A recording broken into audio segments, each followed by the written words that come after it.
Madame Alexandra Cordobar, maire du 10e arrondissement, pour le groupe Paris en commun. Vous avez la parole.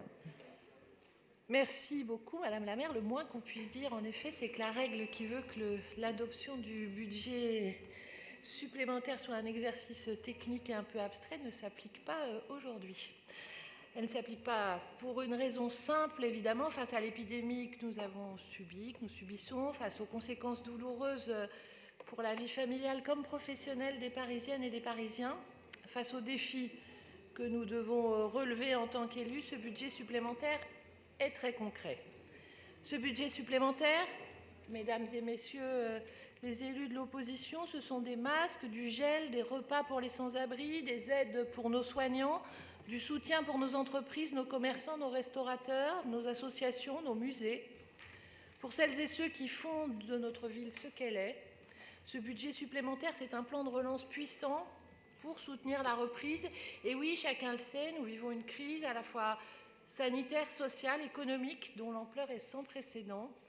Les Parisiennes et les Parisiens, comme la plupart des Français, au-delà de leur exceptionnelle mobilisation et de la solidarité dont ils ont une fois de plus fait la preuve, se sont naturellement et heureusement tournés vers les pouvoirs publics pour être orientés, accompagnés et aidés face à une maladie que nous connaissons encore mal et face aux lourdes conséquences pour notre quotidien et pour que les mesures de confinement ont entraîné. Et à situation exceptionnelle, mesure exceptionnelle, le plan d'urgence que nous avons engagé à Paris a permis à notre ville de tenir bon. Et ça n'était pas gagné. Madame la maire, dès le début de l'épidémie, vous avez su prendre la mesure de l'urgence à laquelle nous étions et nous sommes encore aujourd'hui confrontés, comme maire d'arrondissement bien sûr, mais surtout comme parisienne. Je tiens à vous en remercier encore une fois très chaleureusement. Je l'évoquais à l'instant, grâce à votre action, à votre détermination, la ville de Paris a pris très rapidement les mesures qui s'imposaient pendant la période du confinement. Distribution de repas, distribution de masques, de gel aux agents de la ville et aux Parisiens, nettoyage augmenté de nos équipements municipaux, exonération des loyers pays perçus par la ville et ses bailleurs pour les commerçants, pour les associations, exonération des droits de terrasse pour nos restaurateurs, pour leur éviter massivement la faillite, gratuité du stationnement, accélération des délais de paiement pour soutenir les titulaires des marchés publics de la ville et naturellement, pour ne pas être trop longue et ne pas utiliser mes 12 minutes, je ne liste là que quelques-unes des mesures les plus importantes qui ont été engagées. À ça, il faut encore ajouter les contributions supplémentaires au centre d'action sociale, la hausse attendue du recours au RSA, les aides aux familles les plus modestes en l'absence d'ouverture de nos cantines scolaires ou bien le soutien apporté, nous en parlions tout à l'heure, aux sapeurs-pompiers de Paris.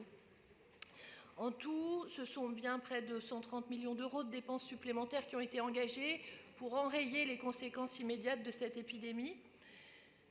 Cette crise impacte d'autant plus durement les finances de notre ville qu'à ces dépenses, et beaucoup l'ont dit, il faut bien sûr ajouter les pertes de recettes. En tout, plus de 235 millions d'euros. Eh bien oui, les finances de notre ville sont lourdement touchées parce qu'il nous faut désormais face aux conséquences à long terme de la crise sanitaire, c'est-à-dire ses impacts économiques et sociaux. Nous avons adopté un plan de relance exceptionnel, 200 millions d'euros. 200 millions d'euros, c'est un chiffre à la hauteur de la déferlante que nous subissons à Paris, plus qu'ailleurs en France. Car si le PIB français a connu une chute de 5,8% au premier trimestre 2020, soit la baisse la plus forte depuis 1949, notre capitale n'est pas un territoire comme les autres et le confinement a bouleversé, plus qu'ailleurs encore, nos emplois et notre activité en même temps que nos vies. Et voilà ce qui justifie ces 200 millions d'euros. Voilà ce qui explique ce plan de relance massif. Et là encore, ce sont des mesures très concrètes qui nous occupent.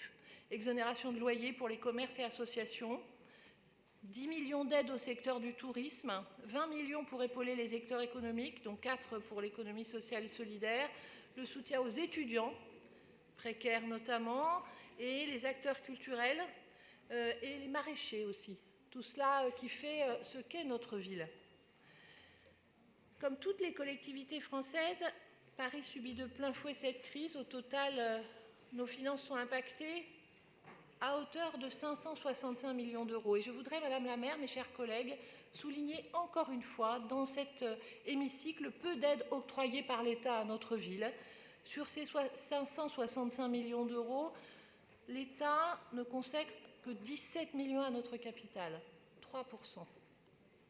Voilà le peu que le gouvernement accorde aux Parisiennes et aux Parisiens. Voilà le peu que le gouvernement alloue à nos collectivités, à Paris, ailleurs, alors même que nous avons démontré une fois de plus au cours de cette crise le lien essentiel et précieux que nous représentons vis-à-vis des Françaises et des Français.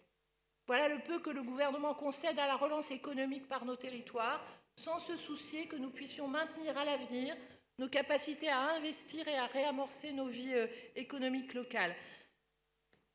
Madame la maire, mes chers collègues, voilà un budget supplémentaire exceptionnel par ses causes, inédit par sa force, et je le crois fermement, profondément souhaitable pour faire vivre aujourd'hui et demain, à Paris, la solidarité nécessaire face à cette crise. Je vous remercie. Merci à vous, Madame la maire. La parole à Monsieur Geoffroy